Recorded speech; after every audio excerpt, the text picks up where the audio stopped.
Le point numéro 19, c'est la charte pour l'égalité des femmes et des hommes dans la vie locale. Et là, je vais laisser la parole à Madame la conseillère. Bon, déléguée donc à la laïcité à Monique de Michel. Oui, bonsoir. Je voudrais d'abord signaler une coquille qui s'est glissée dans le texte du projet de délibération. Parce qu'au lieu de lire promouvoir une société véritablement inégalitaire, il faut lire bien entendu une société véritablement inégalitaire. Ceci étant dit, vous avez été destinataire de l'intégralité de la Charte européenne pour l'égalité des femmes et des hommes dans la vie locale, élaborée, promue en 2005-2006 par le Conseil des communes et régions d'Europe, dans le cadre d'un projet mené à bien par ce Conseil en collaboration avec les partenaires européens et avec le soutien de la Commission européenne. Le projet de délibération proposé aujourd'hui énonce les 6 principes fondamentaux de la Charte, composés de 30 articles détaillant les champs d'action. Alors, à quoi sert cette charte? L'ambition de cette charte est de structurer les actions de la ville en faveur de l'égalité pour toutes et pour tous. Elle permet aux collectivités territoriales d'utiliser leur pouvoir et leur partenariat pour mettre en place des actions concrètes au niveau local en faveur de l'égalité entre les femmes et les hommes dans tous les domaines de la vie politique, économique, sociale, éducative et culturelle. Elle donne accès à un réseau européen d'échange avec d'autres villes de France et du territoire européen. Alors, quelques exemples d'actions mises en place par les villes signataires dans notre région.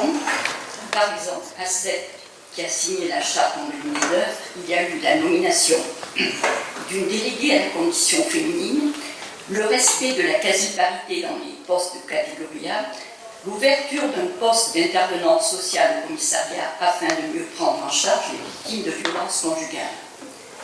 À Castelnau-Lez, un dispositif avec le CCAS permet de dispenser une formation à 12 femmes chaque année pour un retour à l'emploi, notamment dans le numérique. Le calendrier de la charte. La signature de la charte déclenche un plan d'action triennal qui doit démarrer au plus tard dans les 2 ans après la signature.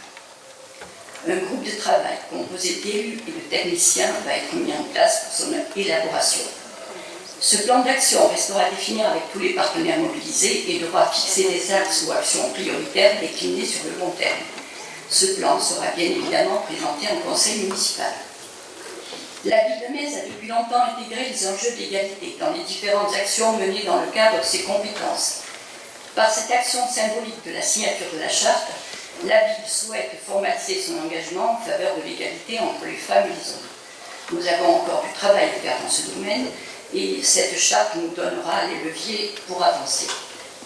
Donc c'est pour ça que je propose la signature ce soir au conseil municipal et donner tous les pouvoirs à M. le maire pour la signer. Merci, Mme Michel. Y a-t-il des observations ou des questions? Oui. Monsieur. Oui, est-ce que vous l'avez lu ce genre? Vous me posez la question? Mme Michel, je sais que vous l'avez lu. Oui. Je pose la question à M. le maire. Ah, Je lui ai parti, j'avoue, j'ai avoué à Mme de Michel l'autre jour, oui. D'accord, parce qu'il y a quand même des engagements à prendre. Il ne s'agit pas d'avoir une charte, de communiquer dessus, et puis après on passe à autre chose. Là, on a dit donc, on met en place cette charte, on est en 2021, elle date de 2006. Donc déjà, il y a quand même une certaine latence. On a 2 ans pour mettre en place un plan, mais quand il va être fait, il va falloir l'appliquer. Donc, j'espère, Mme Michel, qu'on va nous donner des moyens humains et des moyens matériels pour le faire. Parce que les objectifs, eux, il va falloir les respecter, les faire en rapport au niveau de l'ordre. Absolument, oui. Alors, les domaines concernés sont très larges. Ça va de l'adaptation des horaires pour favoriser les femmes qui ont des enfants, au niveau élu. Mais il y a aussi des obligations sur l'employeur, article 11. Il y a des obligations sur les marchés publics, article 12. En gros, il faut s'assurer, quand on donne un marché public, que le titulaire, même ses sous-traitants, a des actions pour l'égalité homme-femme. Donc vous avez ça, page 53 du dossier. Après, il y a des actions sur la santé, etc. Donc moi j'ai 2 questions. Quels sont les moyens en 2021 et le calendrier? Sans réponse claire, il restera que cette charte, comme les questions 16, 17 et 18, ben, ça va servir à de l'opération de communication. Mais ça serait dommage, parce que c'est bien de s'engager dans ce dossier, et on peut commencer à travailler à l'interne.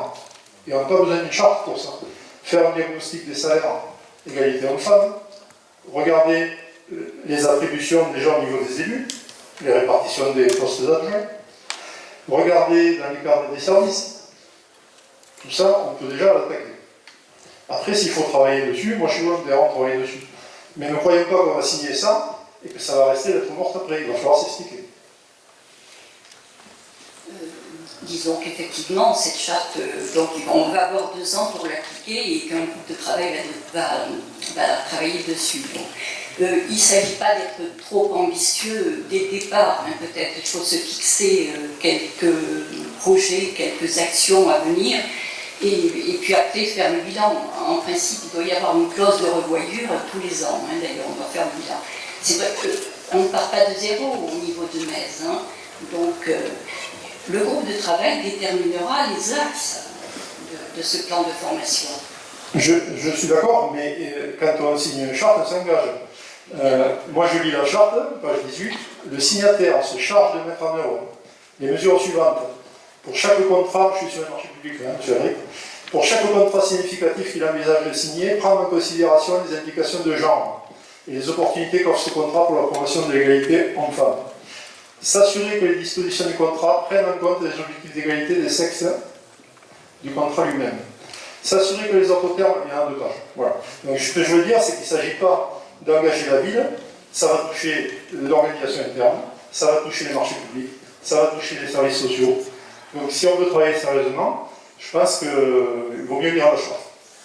Non, mais, il faut se fixer les objectifs. Je ne veux pas dire que la charte va être appliquée dans toute sa globalité, effectivement. C'est la page 8, article 2, plan d'action pour l'égalité présentant les objectifs et les priorités du signataire, donc, et les mesures qui comptent adopter et les ressources affectées afin de rendre effective cette charte et ses engagements.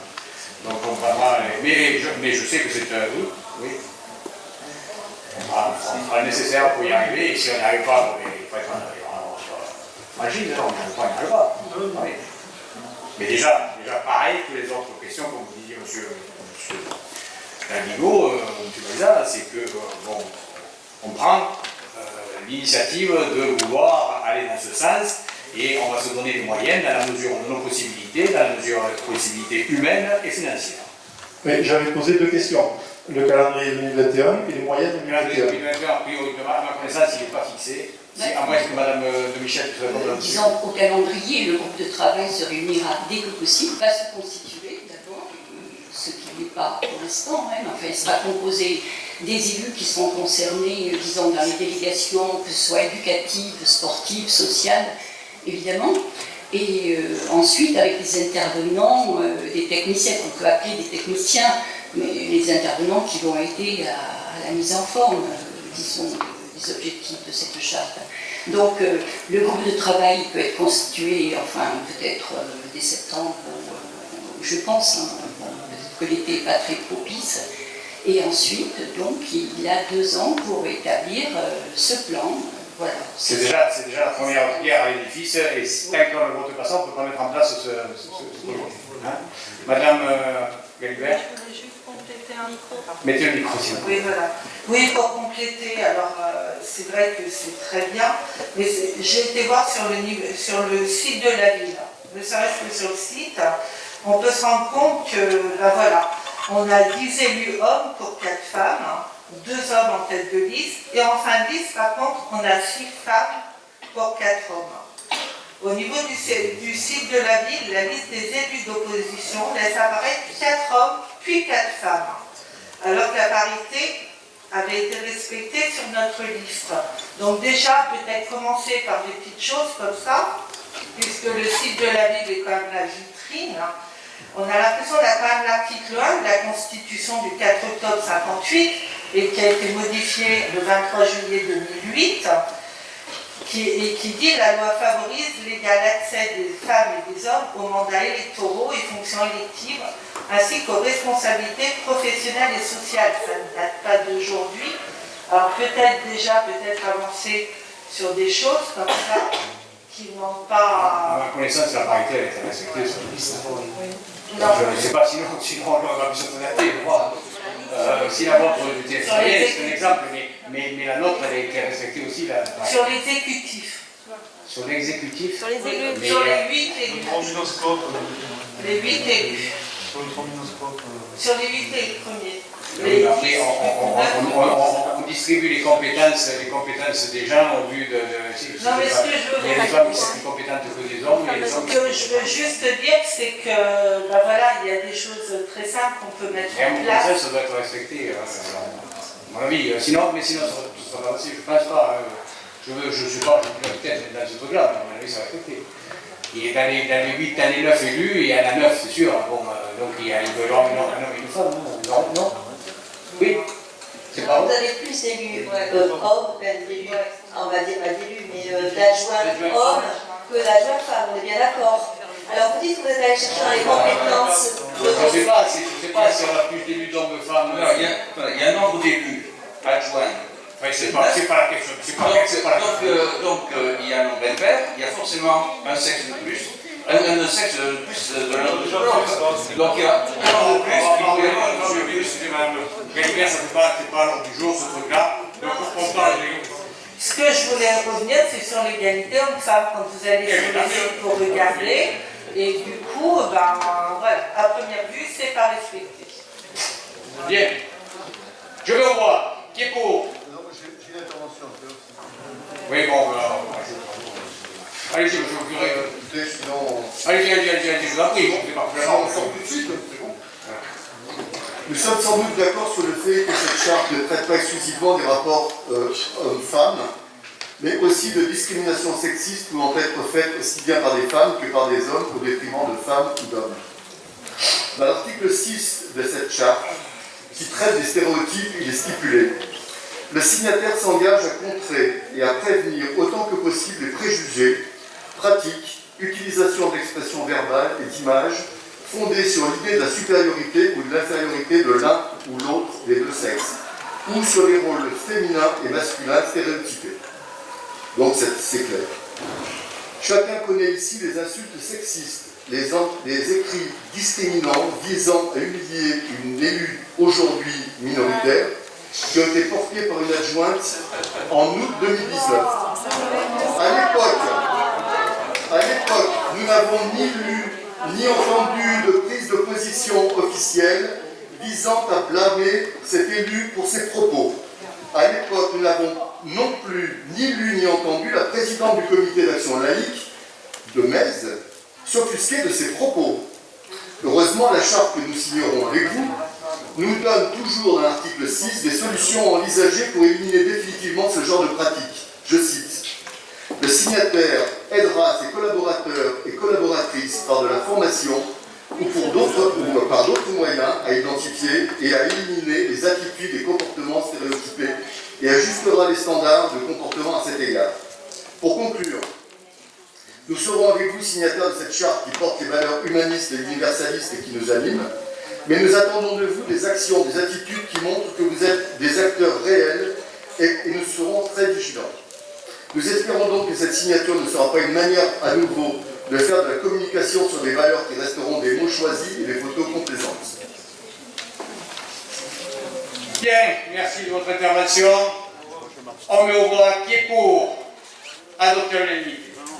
Monsieur, pardon. Je signale que je m'abstiens parce que ce texte est parfois en contradiction avec les lois de la République que nous devons d'abord appliquer. Il faut le signaler. Et vous l'avez signalé. Je vous remercie. Point numéro 20, la commission d'appel d'offres, l'adoption du règlement intérieur. Donc la commission d'appel d'offres n'avait pas eu lieu de se réunir jusqu'à présent. Donc il faut quand même adopter le règlement intérieur. Je ne vais pas vous le lire. Ce règlement intérieur, on l'a pas inventé. Est-ce qu'il y a des questions là-dessus? Pas de questions. Qui est pour adopter à l'unanimité? Il en est de même pour la commission de délégation du service public qui n'a pas eu lieu encore de se rendre, on n'aurait pas pu d'ailleurs se réunir, mais on n'en avait pas eu la demande, le besoin. Donc vous avez le règlement sous les yeux, c'est un règlement intérieur qui n'a pas été inventé. Hein.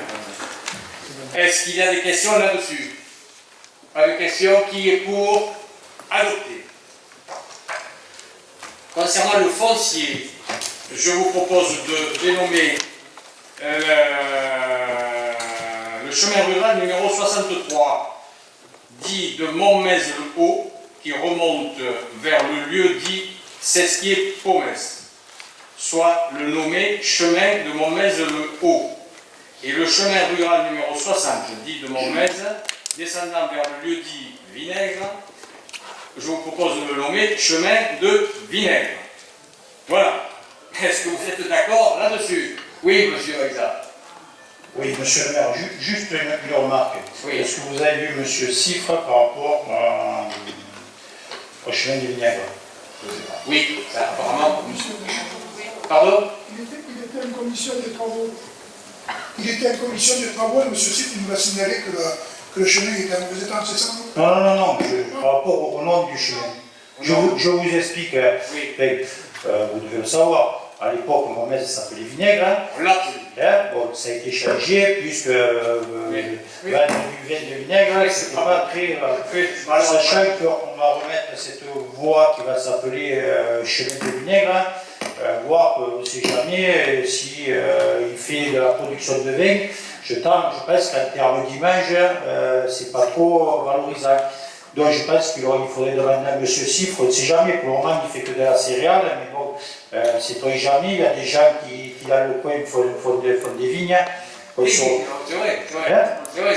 Si après vous avez domaine de je ne sais pas, X machin, chemin de vinaigre, je ne sais pas si en termes d'image c'est bon. Voilà, c'est remarqué.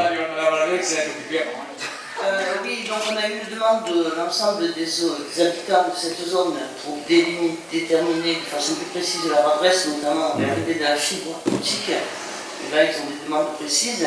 On leur a fait des propositions. On n'a pas eu de retour par proposition qu'on leur a faites. Donc nous avons retenu ces propositions-là. Et l'ensemble des habitants ont été informés. L'ensemble des habitants ont été informés qu'ils allaient changer de nom? Oui.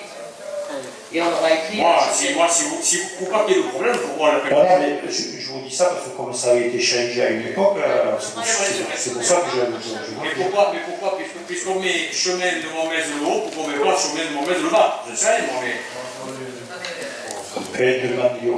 Ouais, non, mais il est vrai qu'au niveau de l'image, vinaigre, c'est pas terrible, c'est pour ça que ça a été enlevé à une époque. Pardon? Non, c'est le chemin, mais qui dessert les maisons. Il y a bien un domaine qui s'appelle le vin de merde. Bon, moi, écoutez, moi je veux tout, mais apparemment, donc il y a ça a été proposé, bon, je pense qu'on va le voter comme ça, parce que ça a été proposé. Si jamais il y a vraiment un problème, on le rebaptisera. On est d'accord là-dessus? On est d'accord? Ok, donc qui est pour? Mais c'est vrai que bien, c'est d'accord à l'unanimité. Point numéro 23, ces associations d'attribution d'une subvention exceptionnelle au Yacht Club de Metz, et je laisse la parole à M. Sol. Merci, mesdames et messieurs les élus. Je vous fais part de la demande de subvention exceptionnelle pour aider 6 compétitrices sur le plan financier du Club de Metz qui seront participées à la Women Leading Sailing, qui est une compétition nationale de voile qui comporte 5 étapes sur le littoral français, qui réunit des équipages féminins venus de tout l'Hexagone. Du fait des restrictions sanitaires, 3 régates uniquement figurent au calendrier 2021, à savoir Pornichet dans 10 jours, Martigues en octobre et Metz dont la date reste à définir sur le calendrier. Licenciés au sein du club de Metz, ces 6 compétitrices formeront un équipage pour prendre part à cette compétition de niveau national. Le coût financier d'un tel engagement comprend les frais d'inscription en régate, le déplacement ainsi que l'hébergement. La ville de Metz souhaite accompagner cet équipage dans sa volonté de faire rayonner le sport féminin mésois au niveau national par l'octroi d'une subvention exceptionnelle de 300 € attribuée au club de Metz dans ce cadre. Je demande donc au conseil municipal de bien vouloir accorder l'aide exceptionnelle de 300 € à l'association du club de Metz, dire que les crédits seront prélevés à l'article 6745, subvention exceptionnelle du budget principal 2021 de la commune, et charger monsieur le maire ou son représentant de prendre toutes les dispositions nécessaires à l'exécution de la présente délibération. Merci, monsieur Sol. Y a-t-il des questions ou des observations? Vous êtes tous d'accord pour la voile? Qui est pour? Adopté à l'unanimité. Mesdames et messieurs, je vous remercie. La séance est levée.